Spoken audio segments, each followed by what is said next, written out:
जय हिंद। आज के वीडियो में हम लोग कहां पर बातें करेंगे दोस्तों, हम लोग बातें करेंगे दीर्घात समीकरण के बारे में दोस्तों। ठीक है, कहां पर बातें करेंगे? दीर्घात समीकरण के बारे में। ठीक है, तो जब हम लोग दीर्घात समीकरण के बारे में पढ़ रहे हैं दोस्तों, तो हम लोग सबसे पहले समझेंगे कि दीर्घात समीकरण किसे कहते हैं। उसके बाद हम लोग समझेंगे कि दीर्घात समीकरण को हम लोग क्यों पढ़ते हैं। ठीक है, 2 पॉइंट। और उसके बाद हम लोग पढ़ेंगे क्या चीज कि दीर्घात समीकरण को हम लोग क्लास 10 के आधार पर हम लोग समझेंगे कि दीर्घात समीकरण को किन किन विधि के द्वारा हल किया जाता है। ठीक है, तो उसमें पढ़ेंगे हम लोग दीर्घात समीकरण को गुणनखंड विधि के द्वारा हल करेंगे। ठीक है, और फिर उसके बाद बातें करेंगे पूर्ण वर्ग विधि के द्वारा। ठीक है, और एक अंतिम में टॉपिक बातें करेंगे दोस्तों कि दीर्घात समीकरण के मूलों की प्रकृति के बारे में दोस्तों। ठीक है, तो इतना सारा पॉइंट जब हम लोग चर्चा कर लेंगे तो हमारा दीर्घात समीकरण क्या हो जाता है दोस्तों, कंप्लीट हो जाता है। ठीक है, लेकिन आज हम लोग कहां पर बातें करेंगे दोस्तों? आज हम लोग बातें करेंगे कि दीर्घात समीकरण किसे कहते हैं और इसे हम लोग क्यों पढ़ते हैं ना। लेकिन दीर्घात समीकरण हम लोग किसे कहते हैं, इस पर चर्चा करने से पहले हम लोग समझते हैं क्या चीज इसे क्यों पढ़ते हैं,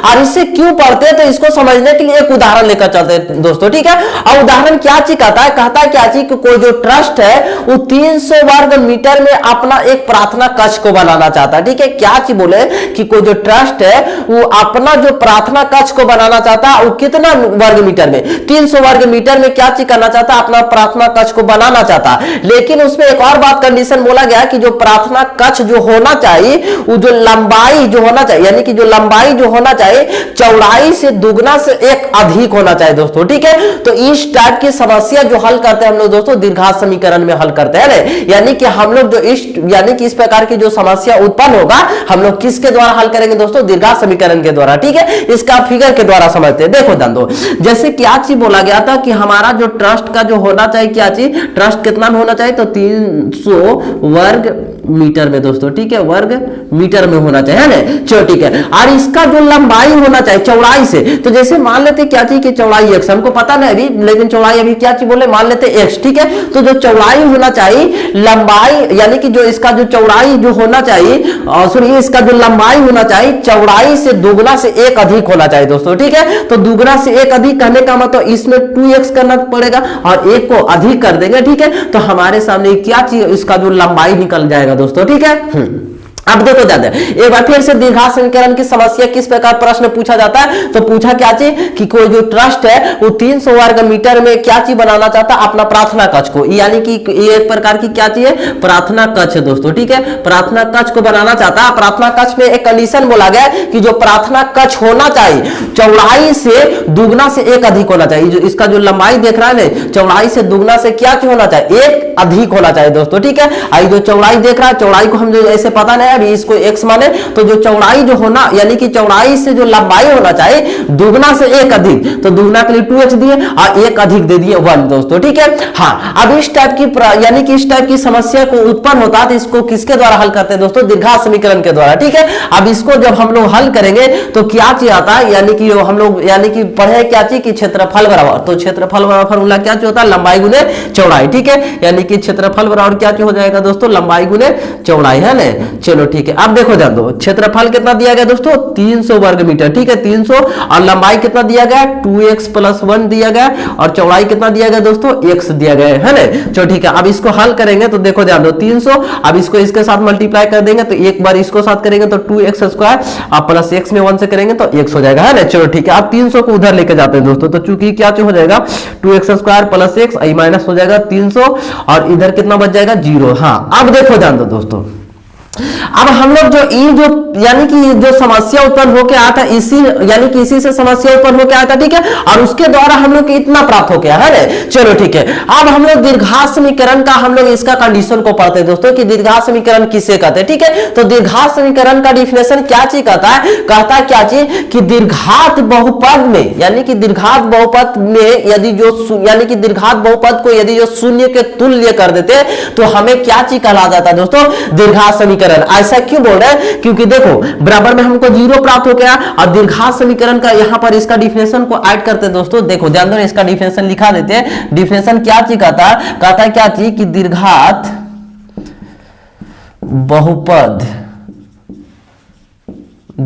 बहुपद को यदि शून्य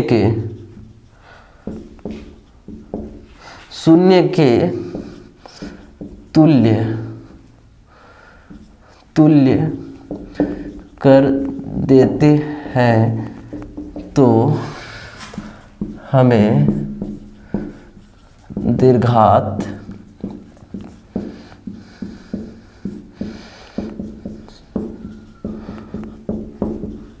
तो हमें दीर्घात समीकरण प्राप्त होता है दोस्तों। ठीक है, यानी कहने का मतलब क्या चीज है कि जैसे कि देखो हम लोग पिछले क्लास में बातें किए थे कि दीर्घात बहुपद किसे कहते हैं। ठीक है, तो दो घात वाले बहुपद को कौन सा बहुपद बोलते हैं? दीर्घात बहुपद बोलते हैं। ठीक है, लेकिन दीर्घात बहुपद का जो हम लोग व्यापक रूप बातें किए थे, px बराबर था ax² plus bx plus c, लेकिन बराबर में इसमें जीरो नहीं था। लेकिन ये जो हम लोग बातें करें दीर्घात समीकरण में, तो दीर्घात समीकरण का क्या चीज बोलता है कि दीर्घात बहुपद को यदि जो शून्य के तुल्य कर देते हैं तो शून्य का तुल्य कैसे करेंगे? तो देखो ध्यान दो, यानी कि ax² plus bx plus c बराबर में क्या चीज दे देंगे?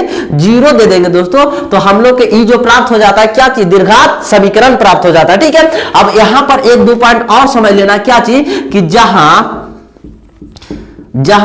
ए नॉट जीरो होना चाहिए, यानी कहने का मतलब यानी कि ए बराबर जीरो नहीं होना चाहिए। ठीक है, यदि जो जीरो होता है तो ये जीरो इसको कर देगा। ठीक है, और जीरो कर देगा तो केवल bx प्लस सी बच जाएगा। अब bx प्लस सी बच जाता है, इसका कहने का मतलब क्या चाहिए कि दीर्घात समीकरण अधिकतम घातों की संख्या 2 होना चाहिए, लेकिन यहाँ पर ए पर जीरो रखते हैं तो इसको तो जीरो कर देगा, और इसमें तो घात 2 तो हो गए नहीं। ठीक है, तो इसलिए जहां पर कंडीशन में बोला गया कि जहां ए इज टू नॉट जीरो। ठीक है, और इसी में एक और कंडीशन कि जो ए बी यानी कि जो ए कॉमा बी कॉमा सी यह जो संख्या होगा कौन संख्या होगा? वास्तविक संख्या है। ठीक है, कौन संख्या है? वास्तविक संख्या है दोस्तों। ठीक है, चलो ठीक है, यानी कितना बात हमको समझ में आया है ना। चलो ठीक है, अब देखो जान दो यहां पर समझना। ठीक है, हम लोग बातें कर रहे थे दीर्घात समीकरण के बारे में। ठीक है, तो दीर्घात समीकरण में किस प्रकार की समस्या उत्पन्न होता है? समस्या क्या चीज था एक बार फिर से बताते हैं कि 300 वर्ग मीटर में कोई प्रार्थना कक्ष को बनाना चाहता है कोई ट्रस्ट वाले। ठीक है, और उसमें कंडीशन बोला गया है कि उसका जो चौड़ाई होना यानी कि उसका जो लंबाई होना चाहिए चौड़ाई से दुगना से एक अधिक होना चाहिए। तो जैसे कि चौड़ाई को हम लोग x माने तो दुगना कर दिए तो 2x प्लस 1 अधिक कर दिया है ना। चलो ठीक है, अब हम लोग इसका जब क्षेत्रफल निकालेंगे तो क्षेत्रफल फॉर्मूला होता है लंबाई गुणे चौड़ाई, और क्षेत्रफल कितना दिया जाता है? 300, तो 300 वर्ग मीटर। ठीक है, लंबाई 2x प्लस 1 और चौड़ाई कितना x। अब इसको मल्टीप्लाई किए तो 2x² प्लस x, और इसको जब इधर लेकर 300 की इधर लेकर आए तो माइनस 300 बराबर में क्या किया है दोस्तों? ठीक है, जीरो। यहां पर समझना क्या चाहिए कि बराबर में जीरो आल है, यानी कि बराबर में जीरो आल है। उसी प्रकार इसका जब हम लोग दीर्घात समीकरण को कंडीशन को पढ़े, कंडीशन क्या चीज बोला गया था? दीर्घात बहुपद को यदि जो शून्य के तुल्य कर देते तो हमें क्या चीज प्राप्त हो जाता है? तो दीर्घात समीकरण प्राप्त हो जाता है दोस्तों। ठीक है, अब इस टाइप का प्रश्न में देखो जीरो आल है, यानी कहने का मतलब क्या चाहिए? एक प्रकार की दीर्घात समीकरण है दोस्तों। ठीक है, अब इस समीकरण को हम लोग किसके द्वारा हल यानी कि कौन सा यानी किस में हल करेंगे दोस्तों? तो दीर्घात समीकरण में हल करेंगे, है ना। चलो ठीक है, तो आशा करते हैं कि हमको अंदाजे की 2 पॉइंट समझ में आया होगा दोस्तों। सबसे पहला समझ में आया होगा कि दीर्घात समीकरण किसे कहते हैं, दूसरा समझ में आया होगा कि दीर्घात समीकरण को हम लोग कहां पर उपयोग करेंगे और किस प्रकार की समस्या को हल करने के लिए उपयोग करेंगे दोस्तों। ठीक है, हाँ, लेकिन अब हम लोग बातें करेंगे क्लास 10 के आधार पर। तो दीर्घात समीकरण को हल करने की 2 विधि है दोस्तों। ठीक है, एक तो सबसे पहला बातें करेंगे दीर्घात समीकरण को गुणनखंड विधि के द्वारा हल। ठीक है, और दूसरा बातें करेंगे पूर्ण वर्ग बनाकर हल करेंगे दोस्तों। ठीक है, हाँ, तब तक इसको नोट डाउन करना चाहता है दोस्तों, नोट डाउन कर लो। उसके बाद हम लोग आगे बातें कहां पर करेंगे? दीर्घात समीकरण के बारे में दोस्तों। ठीक है, तो इसका स्क्रीनशॉट ले लो जल्दी से। उसके बाद हम लोग बातें करेंगे दीर्घात समीकरण को हम लोग किस विधि के द्वारा हल करेंगे? तो गुणनखंड विधि के द्वारा। ठीक है, तो देखो ध्यान दो।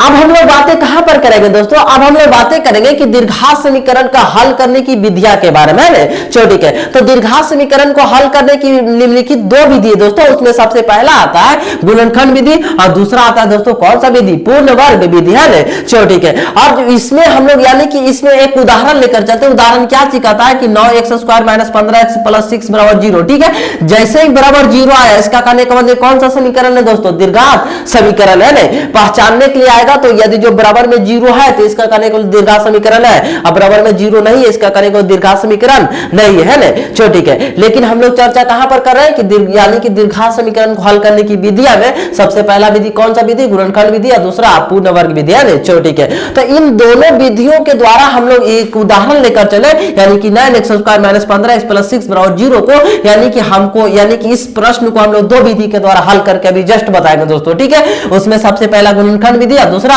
पूर्ण वर्ग विधि होता है दोस्तों। ठीक है, तो अभी हम लोग चर्चा कहां पर करेंगे, यानी कि इस वाले समीकरण को हम लोग किसके द्वारा हल करेंगे दोस्तों, गुणनखंड विधि के द्वारा है ना। चलो ठीक है, देखो जान दो, जब हम लोग बातें करें गुणनखंड विधि के द्वारा तो गुणनखंड विधि में बस एक दो नोट पॉइंट समझना होगा। क्या चीज दोस्तों, समझना होगा क्या चीज कि गुणनखंड विधि क्या चीज कहता है कि हमेशा जो हमको देखना है पीछे वाले को, ठीक है, कहां पर देखना है, पीछे वाले को, और एक बार एक नजर से भी देख लेना आगे वाले की दोस्तों। ठीक है, आगे क्या चीज है 9 है और पीछे क्या चीज दोस्तों 6 है। इसका कहने का मतलब क्या चीज होता है, गुणनखंड विधि का कुछ रूल है, रूल क्या चीज होता है कि 9 जो आगे जितना भी लगल रहेगा उसको पीछे के साथ मल्टीप्लाई कर देंगे दोस्तों। ठीक है, इसका कहने का मतलब 9 × 6 = 54, यानी कहने का मतलब पीछे से 6 ना समझ कर इसको समझेंगे कितना है दोस्तों 54 है। ठीक है, और गुणनखंड विधि को क्या चीज कहता है कि जो पीछे रहेगा उसको गुना करके लाना और जो बीच में रहेगा उसको क्या चीज करना है दोस्तों, जोड़ और घटा के लाना है ना। चलो ठीक है, तो गुणनखंड विधि यही कहता है दोस्तों। ठीक है, अभी जस्ट क्या चीज बोले कि इस वाले समीकरण को किस विधि के द्वारा हल करें, गुणनखंड विधि के द्वारा। तो गुणनखंड विधि क्या चीज कहता है कि हमेशा हमको पीछे और आगे दोनों ओर देखना है। तो पीछे कितना है दोस्तों 6 है और आगे कितना 9 है, तो इन 9 को पीछे के साथ मल्टीप्लाई कर देंगे तो एक बार 9 × 6 = 54। ठीक है, यानी कहने का मतलब इसे 6 ना समझ कर कितना समझेंगे 54 है। ठीक है, तो ये गुना करके हमको लाना 54 और जोड़ घटा के बीच वाले को लाना है जोड़ घटा के, तो जोड़ घटा के कितना लाना है दोस्तों 15 लाना है। ठीक है, तो देखो जान दो, अब हम लोग जब इस प्रकार रहेगा ना तो सबसे पहले 54 को गुणनखंडित तोड़ लेना। ठीक है, 54 को क्या चीज करना, गुणनखंडित कर लेना। तो 2 से लगाएंगे तो कितना हो जाएगा, यानी कि हम लोग का हो जाएगा कितना दोस्तों, यानी कि 2 दूनी 4, 1 निकला 27 दूना 54। ठीक है, चलो ठीक है, उसके बाद 3 से लगाएंगे तो 9 × 3 = 27, फिर उसके बाद 3 से लगाएंगे दोस्तों 3 हो जाएगा, फिर 3 से लगाएंगे 1 है ना।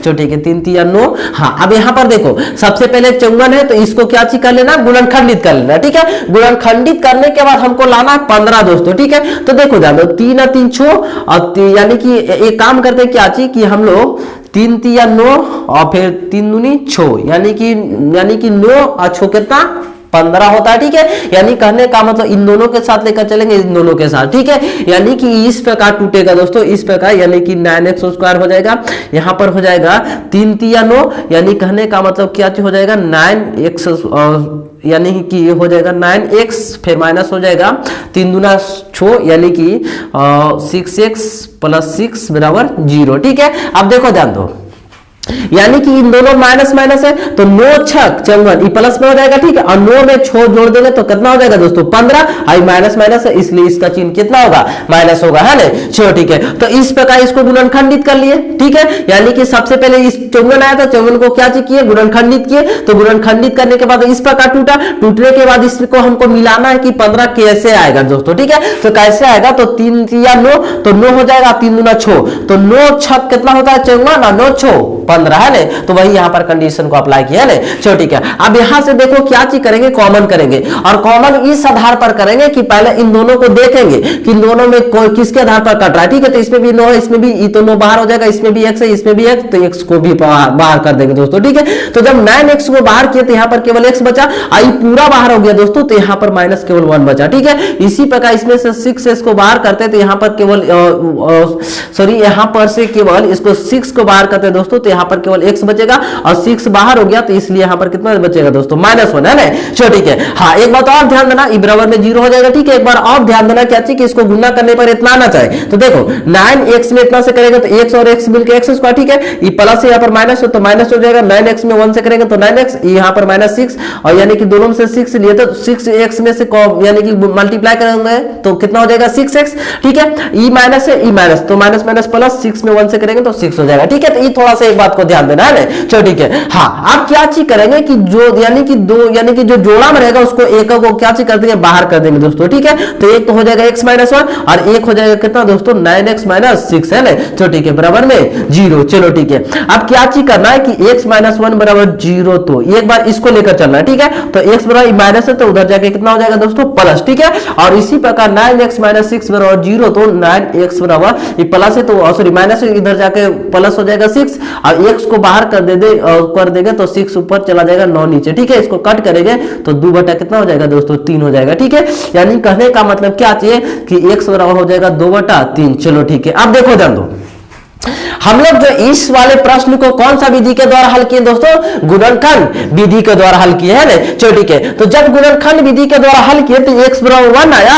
और x बराबर कितना आया दोस्तों 2 बटा 3 आया। ठीक है, तो इन दोनों को हम लोग बोल सकते हैं कि ये दोनों क्या चीज हमें प्राप्त हुआ दोस्तों, मूल प्राप्त हुआ। क्या चीज प्राप्त हुआ, मूल। ठीक है, ये क्या चीज प्राप्त हुआ, तो मूल बराबर, यहाँ पर थोड़ा सा समझना क्या चीज कि इसको लिखेंगे क्या चीज, इसका जो मूल। ठीक है, यानी कि मूल बराबर एक तो 1 आया, ये कितना आया दोस्तों 1 आया। ठीक है, और कितना आया 2 बटा 3। ठीक है, ये आगे मूल क्यों लिख रहे हैं तो ये आगे हम इस पर चर्चा करेंगे। ठीक है, लेकिन अभी समझना कि मूल बराबर कितना है, एक तो 1 आया और ये कितना आया दोस्तों 2 बटा 3। ठीक है, जिस प्रकार दीर्घात बहुपद में हम लोग पढ़ रहे थे कि शून्यक प्राप्त होता है, उसी प्रकार जब हम लोग दीर्घात समीकरण पढ़ रहे हैं तो ये जो 2 आता है ना दोस्तों, इसको बोलते हैं क्या चीज, हमें मूल प्राप्त हुआ है ना। चलो ठीक है, इसको थोड़ा सा ऊपर नोट डाउन कर देते हैं, यानी कि मूल हमें कितना प्राप्त हो गया दोस्तों, देखो ध्यान दीजिए, यानी कि मूल हमें कितना प्राप्त हो गया, एक तो 1 और एक 2 बटा 3। चलो ठीक है, ये कौन सा विधि के द्वारा दोस्तों, तो गुणनखंड विधि के द्वारा है ना। चलो ठीक है, अब इस वाले प्रश्न को हम लोग क्या चीज करेंगे, पूर्ण वर्ग विधि के द्वारा हल करके बताते हैं दोस्तों। ठीक है,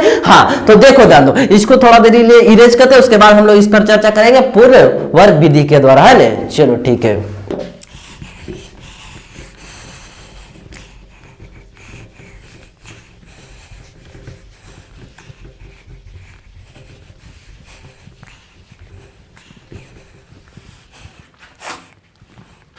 चलो ठीक है, देखो ध्यान दो दोस्तों, अब हम लोग कहां पर बातें करेंगे, इस वाले प्रश्न को हम लोग क्या चीज करेंगे, पूर्ण वर्ग विधि के द्वारा हल करेंगे दोस्तों। ठीक है, जो बहुत लड़कन को क्या चीज लगता है दोस्तों, बहुत हार्ड लगता है। ठीक है, लेकिन हार्ड इसको नहीं समझना, पहले इसको समझना है कि किस प्रकार हम लोग हल करते हैं ना। बहुत एकदम बहुत इजी वे में इसको बताएंगे, खाली केवल क्या चीज करना है कि ध्यान से इसको देखते जाना दोस्तों। ठीक है, देखो ध्यान दो, हम लोग के सामने प्रश्न इस प्रकार है, तो एक बार प्रश्न को हल में एक बार उतार लेंगे दोस्तों। ठीक है, तो उतार लेंगे तो हम लोग के प्राप्त हो जाएगा 9x square minus 15x plus 6 बराबर 0। चलो ठीक है, अब देखो ध्यान, यहां तक करेंगे है ना। चलो ठीक है, अब दूसरा काम क्या चीज करेंगे दोस्तों, अब हम लोग एक काम करेंगे क्या चीज कि जो है ना इसको जो 9x स्क्वायर है तो इसको ऐसे लिख सकते हैं 3x का होल स्क्वायर।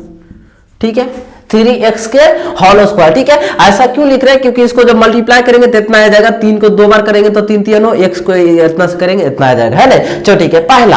अब दूसरा क्या चीज करेंगे कि देखो ध्यान दो, यानी कि देखो इसको ऐसा क्यों कर रहे हैं, क्योंकि हमको इस रूप पर लाना है। जैसे कि तुमने फार्मूला पढ़ा होगा, a प्लस बी के होल स्क्वायर बराबर क्या होता है, 1 का square plus 2ab plus b का स्क्वायर होता है। ठीक है, इसी प्रकार a माइनस बी के होल स्क्वायर बराबर क्या होता है दोस्तों, 1 का square minus 2ab plus b का स्क्वायर होता है ना।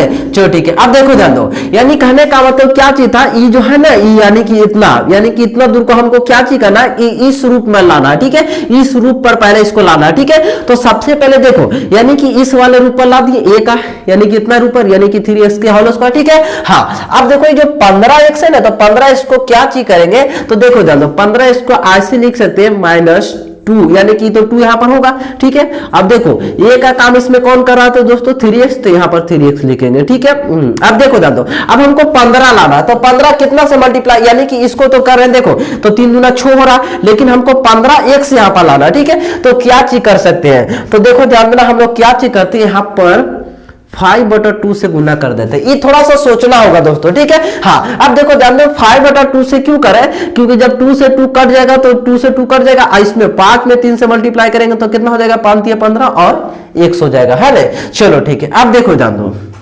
अब यहां पर प्लस 5/2 के होल स्क्वायर माइनस 5/2 के होल स्क्वायर और प्लस 6 करते हैं दोस्तों, ठीक है, बराबर में क्या चीज 0, ठीक है। अब यहां पर देखो, अब इसको दो बार क्यों लिखे, क्योंकि लिखने का पीछे कारण है क्या चीज कि हमको बी भी चाहिए, ठीक है, यानी कि बी वाला भी चाहिए। तो अब देखो ध्यान में, इन दोनों आपस में कट जाएगा तो यहां पर 0 बच जाएगा, ठीक है, यानी कि यही रूप के एक बार ऐसे लिख सकते हैं, ठीक है। अब इसको तुम सोल्यूशन करेगा तो इतना ही आ जाएगा, ठीक है, नहीं विश्वास है तो इसको देखो, यानी कि 3 3 9 x स्क्वायर, ठीक है, यहां से यहां कट जाएगा तो माइनस कितना 15x बच जाएगा, आई तो पूरे कट जाएगा तो 0 बचेगा, प्लस में क्या चीज हो जाएगा 6, ठीक है। यानी कहने का मतलब क्या चीज हमको, यानी कि इसको पहले इस रूप में लाना होगा, ठीक है। इस रूप में क्यों ला रहे हैं, क्योंकि हमको इस वाले फार्मूला पर ले जा रहा है, ठीक है। तो जब इस वाले फार्मूला पर चल जाएगा तो उसके बाद हमको ये आसानी वे में हल हो जाएगा, ठीक है। हाँ, अब देखो ध्यान दो, अब हम लोग क्या चीज करेंगे कि यहां पर ही माइनस है, यहां पर क्या चीज है माइनस है, तो ये माइनस इसमें चला जाएगा, ठीक है, तो माइनस इसमें चला जाएगा तो a माइनस बी का होल स्क्वायर होता है, तो a माइनस बी, तो a का काम कौन कर रहा है 3x, और b का काम कौन कर रहा है दोस्तों 5/2, यहां पर माइनस इसलिए यानी कि 3, यानी कि हो जाएगा 3x माइनस 5/2 के होल स्क्वायर हो जाएगा, ठीक है। हाँ, अब देखो जान दो, अब जो है ना इन दोनों को सोल्यूशन कर देंगे तो ये हो जाएगा कितना दोस्तों 5 5 25 और फिर 2 दूनी 4 हो जाएगा, प्लस 6 बराबर 0। चलो ठीक है, अब देखो जान दो, अब यहां पर इसको और थोड़ा सा सोल्यूशन करेंगे तो क्या हो जाएगा 3x माइनस 5/2 के होल स्क्वायर हो जाएगा। अब इन दोनों को आपस में हल करेंगे तो देखो ध्यान देना, इसका एलसीएम ले लेंगे, यानी कि इसको हल करते हैं तो हम लोग के कितना प्राप्त हो जाएगा, ये कितना है दोस्तों, यानी कि 6 माइनस, यानी कि 6 को पहले लिखे माइनस 25/4, माइनस 25/4, इसका एलसीएम 4 हो जाएगा, 24 माइनस 25, यानी कहने का मतलब क्या हो जाएगा -1/4 हो जाएगा दोस्तों, ठीक है। यानी कि इन दोनों को हल करेंगे कितना हो जाएगा -1/4 बराबर में क्या चीज दोस्तों 0, ठीक है।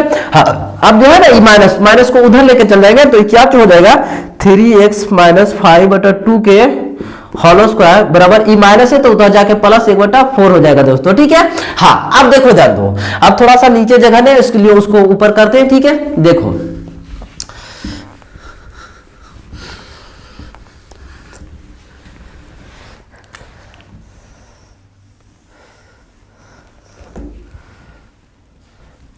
चलो ठीक है, देखो ध्यान दो, यानी कि इधर क्या चाहिए दोस्तों, इधर है 3x माइनस 5/2 के होल स्क्वायर बराबर 1/4। चलो ठीक है, ये दोस्तों एक बार यहां पर लिखे, ठीक है।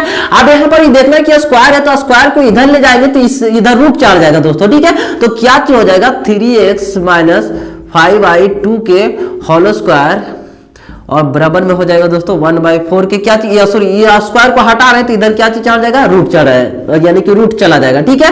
हाँ, अभी क्या हो जाएगा 3x माइनस 5/2 के, यानी कि अब देखो ध्यान दो, इसका जो 1 का वर्गमूल कितना होता है तो 1 और 4 का वर्गमूल कितना होता है 2, आई दोनों के साथ प्लस माइनस लेकर चलेंगे, ठीक है। जब रूट हटाता है तो इसमें प्लस माइनस दोनों को एक साथ लेकर चलेंगे, है ना। चलो ठीक है, अब देखो ध्यान दो, अब यहां से क्या चीज करेंगे दोस्तों, अब हम लोग एक काम करेंगे कि जो है ना एक बार प्लस वाला को लेकर चलेंगे, एक बार माइनस वाला को लेकर चलेंगे, ठीक है। तो जब हम लोग प्लस वाला लेकर चलते हैं तो क्या हो जाएगा दोस्तों क्या चीज, यानी कि 3x माइनस 5/2 बराबर में एक बार प्लस 1, यानी कि प्लस 1 को लेकर चलते हैं, प्लस 1/2 को लेकर चलेंगे, ठीक है। अब इसको हल करेंगे दोस्तों, ठीक है। तो जब इसको हल करते हैं तो क्या चीज हमें प्राप्त हो जाएगा, यानी कि ये जो है ना जाति को एक साइड ले जाएंगे, ये माइनस है तो उधर जाके प्लस हो जाएगा, यानी कि हो जाएगा 3x बराबर 1/2, आई माइनस है तो उधर जाके प्लस हो जाएगा 5/2। चलो ठीक है, अब देखो ध्यान दो 3x बराबर, इसका सोल्यूशन निकालते हैं 2 हो जाएगा एलसीएम, यानी कि जब आधार सेम रहता है तो इसका एलसीएम यानी कि 5 और फिर उसके बाद हो जाएगा 3x बराबर 5, एक जोड़ देंगे दोस्तों 6/2, है ना। तो 3x बराबर इसको काट देंगे तो कितना हो जाएगा दोस्तों 3 हो जाएगा 3, और चूंकि x को बाहर करेंगे तो 3/3 कट जाएगा तो कितना हो जाएगा 1, यानी कि x बराबर कितना प्राप्त हो गया दोस्तों 1, है ना। चलो ठीक है, अब देखो ध्यान दो, x बराबर 1 प्राप्त हुआ कब, जब हम लोग प्लस को लेकर चले, ठीक है। अब की बार हमको माइनस के लेकर चलना है दोस्तों, ठीक है। तो माइनस को लेकर चलेंगे तो 3x माइनस 5/2 बराबर में -1/2 लेकर चलेंगे दोस्तों, ठीक है। अब इसको हल करेंगे तो 3x बराबर जाति को एक साथ ले जाएंगे -1/2, माइनस है तो इधर जाके प्लस हो जाएगा दोस्तों 5/2, ठीक है। यानी कि 3x बराबर इसका एलसीएम लेंगे दोस्तों तो 2 हो जाएगा, -1 + 5, अब इधर हो जाएगा 3x बराबर 5 में से 1 चला जाएगा दोस्तों, यानी कि 4/2 बचेगा, है ना। चलो ठीक है, अभी हो जाएगा 3x बराबर, यानी कि 5 में से 1 चला गया था 4, अब इसको कट करेंगे दोस्तों तो 2 हमें प्राप्त हो जाएगा, ठीक है 2। तो चूंकि x बराबर हो जाएगा 2/3, 3। चलो ठीक है, अब देखो जान दो दोस्तों, यानी कि इसमें x बराबर हमें 1 प्राप्त हुआ और इसमें x बराबर 2/3। यानी कहने का मतलब क्या थी कि इस समीकरण को जब हम लोग पिछले गुणनखंड विधि के द्वारा हल किए थे तो उसमें मूल में, यानी कि मूल में एक तो 1 प्राप्त हुआ था और एक प्राप्त हुआ था 2/3 दोस्तों, ठीक है। और उसी प्रकार हम लोग जब इस वाले प्रश्न को हम लोग पुनः पूर्ण वर्ग विधि के द्वारा जब हल किए दोस्तों, तो हम लोग के क्या चीज प्राप्त हुआ, तो x बराबर 1 प्राप्त हुआ और x बराबर 2/3, यानी कि दोनों का मूल, दोनों देखो जिस प्रकार इसमें मूल बराबर 1 था तो वही 1 है और इसमें मूल बराबर 2/3, उसी प्रकार इसमें भी 2/3 है दोस्तों, ठीक है। तो जब इस प्रकार यानी कि हम लोग समझे कि जब इस प्रकार प्रश्न आता तो इसको हम लोग दो विधि के द्वारा हल किए, पहला गुणनखंड विधि के द्वारा, दूसरा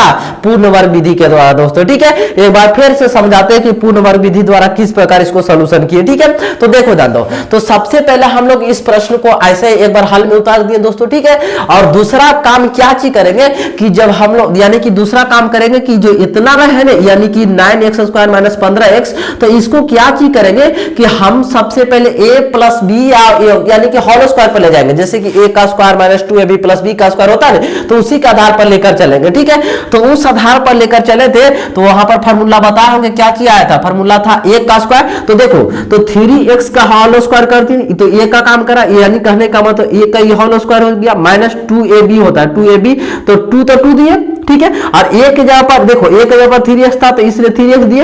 अब b यानी कि b को हम लोग किस प्रकार चुनेंगे, तो हम लोग ये खुद बता देगा कि b का मान तुम्हें क्या चीज चाहिए या क्यों, यानी कि कैसा होगा, ठीक है, ये खुद बता देगा। तो हमें इतना 15 लाना था, तो 15x लाना था दोस्तों, ठीक है। तो जब 15x लाना था तो हम लोग क्या चीज किए कि 2x गुने तो 3x, इतना दूर तो फिक्स रहेगा क्योंकि 2 फार्मूले में होता है 2ab, तो 2 और a तक इतना तो फिक्स होगा, लेकिन हमको b को ऐसा चुनना है कि हमको 15x कर दे, ठीक है। तो देखो जान दो, यहां पर 5/2 से किया तो 2 से 2 कट जाएगा, 5 या 15, यानी कितना कर दिया, इसलिए यहां पर 5/2 देना हमको जरूरी था, ठीक है। तो ये b का काम कौन कर रहा है दोस्तों, 5/2, तो यानी कि हमें a का भी मान प्राप्त हो गया और b का मान भी प्राप्त हो गया, ठीक है। तो यहां पर फॉर्मूला होता है a का square minus 2ab plus b का स्क्वायर, तो प्लस b का स्क्वायर, तो b के जगह पर 5/2 था तो 5/2 का होल स्क्वायर। अब यहां पर e देखो इसमें तो मान है नहीं है, ठीक है। तो यहां पर एक बार और इसको कर देंगे स्क्वायर और दोनों को आपस में जब जोड़ घटाव करेंगे तो 0 हो जाएगा,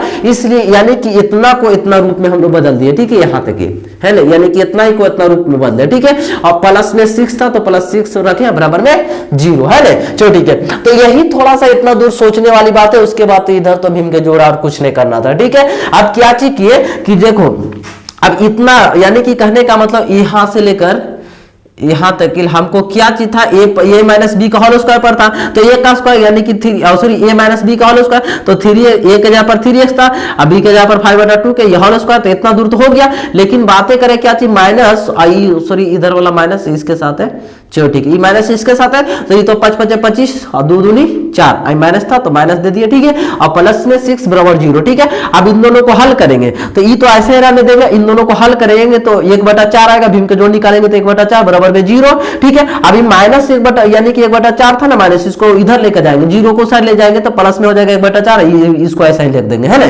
चलो ठीक है। अभी ये स्क्वायर को हटाने के लिए इधर रूट चढ़ाना पड़ेगा, तो जब रूट चढ़ाए तो 3x - 5/2 का होल स्क्वायर बराबर 1/4, यानी स्क्वायर हटाए तो यानी कि स्क्वायर हटाए तो इधर रूट चढ़ा तो 1/4, यानी कि जैसे था वैसे ही लिख दिए, ठीक है। अब 1 का वर्गमूल 1 होता है, 4 का वर्गमूल 2 होता है, इसलिए इसको लिख दिया। और जैसे ही वर्गमूल हटाते हैं तो प्लस माइनस दोनों को साथ आता है, ठीक है। तो प्लस माइनस 1/2 आई हो जाएगा 3x - 5/2 बराबर 1/2। एक बार देखो ये प्लस वाला को लेकर चलेंगे, ठीक है। तो जब हम लोग प्लस वाला को लेकर चलेंगे इसको भीम का जोड़ निकाल देंगे, तो देखो जानो प्लस में क्या चीज था 3x, ये माइनस है तो उधर जाके प्लस हो जाएगा, प्लस 5/2। अब इसका एलसीएम लेंगे दोस्तों, तो एलसीएम लेंगे तो कितना आ जाएगा, यानी कि 1 + 5 तो 5 × 1 = 6/2, इसको कट करेंगे तो 3, यानी कि 3x बराबर 3, 3 से 3 कट गया तो x बराबर कितना 1 प्राप्त हुआ है, तो ठीक है। तो प्लस वाला ले जाने के साथ, लेकिन जब अब की बार हमको माइनस वाला लेकर चलते हैं तो माइनस में लेकर चले तो 3x - 5/2 बराबर -1/2। जब इसको हल किए तो हम लोग के कितना है दोस्तों, x बराबर 2/3। अब यहाँ पर एक बात तुम लोग के बताए क्या चीज कि जिस प्रकार हम लोग गुणनखंड विधि के द्वारा मूल्य हमें प्राप्त हुआ था x बराबर 1 और फिर 2/3 प्राप्त हुआ था, और उसी प्रकार हम लोग यानी कि इस वाले पूर्ण वर्ग विधि के द्वारा भी हल किए तो हमें x/1 प्राप्त हुआ और इधर भी 2/3 प्राप्त हुआ दोस्तों। ठीक है, तो इस प्रकार हम लोग समझे कि द्विघात समीकरण को हम लोग किन विधि के द्वारा हल करते, तो दो विधि के द्वारा। एक तो सबसे पहला समझे गुणनखंड विधि के द्वारा और दूसरा हम लोग समझे दोस्तों किसके द्वारा, मूल विधि के सॉरी पूर्ण वर्ग बनाकर विधि के द्वारा। ठीक है, चलो ठीक है, तो इस प्रकार हम लोग इतना दूर बातें को चर्चा किए दोस्तों। ठीक है, अब एक काम करते हैं दोस्तों, यहां पर कुछ यानी कि 2-3 प्रश्न देते जो तुम लोग के खुद से दोनों विधि के द्वारा हल कर लेना, एक तो गुणनखंड विधि के द्वारा और दूसरा पूर्ण वर्ग विधि के द्वारा दोस्तों। ठीक है, तो अब यहां पर कुछ प्रश्न देते हैं, तब तक इसको स्क्रीनशॉट लेना चाहता है स्क्रीनशॉट ले लो, उसके बाद हम लोग यहां पर कुछ नोट डाउन देते हैं ना। चलो ठीक है, चलो ठीक है, देखो ध्यान दो दोस्तों, अब हमारे सामने इस प्रकार उदाहरण में 3 प्रश्न दिए जो तीनों को क्या चीज करना दोस्तों, खुद से सॉल्यूशन करने की प्रयास करना दोस्तों। ठीक है, और यदि जो प्रश्न को सॉल्यूशन करने में प्रॉब्लम हो रहा है तो हमारा कमेंट बॉक्स में नंबर बाय नंबर देकर उसको यानी कि कमेंट कर सकता है दोस्तों। ठीक है, हाँ यहां पर यानी कि कहने का मतलब इन दोनों जो इन 3 को प्रश्न दिए दोस्तों, इन तीनों को क्या चीज करना होगा, गुणनखंड विधि द्वारा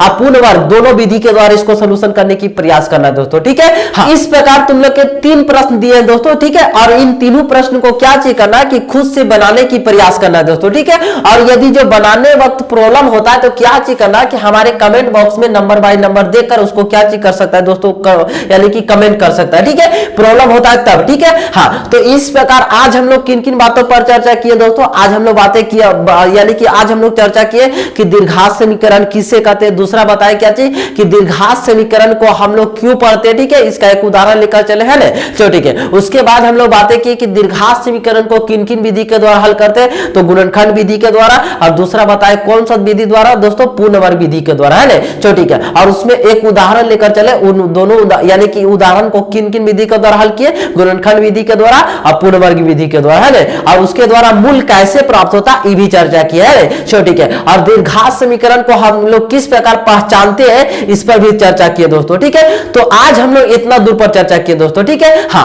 एक बात और बताना चाहते हैं दोस्तों कि यदि जो हमारे द्वारा बनाया गया वीडियो अच्छा लगता है तो वीडियो को लाइक और चैनल को सब्सक्राइब जरूर करें दोस्तों। ठीक है, हाँ लेकिन अब जो अगले वीडियो में हम लोग बातें कहां पर करेंगे दोस्तों, अगले वीडियो में हम लोग बातें करेंगे कि हम लोग मूलों की प्रकृति के बारे में समझेंगे जो एग्जाम के दृष्टिकोण से बहुत इंपॉर्टेंट होगा दोस्तों। ठीक है, यानी कि अगला बार हम लोग चर्चा करेंगे कि मूलों की प्रकृति किस प्रकार निकाला जाता है। ठीक है, तो हम लोग उस वीडियो में चर्चा करेंगे दोस्तों। ठीक है, तो आज के वीडियो यहीं तक रखते हैं, तब तक के लिए जय हिंद।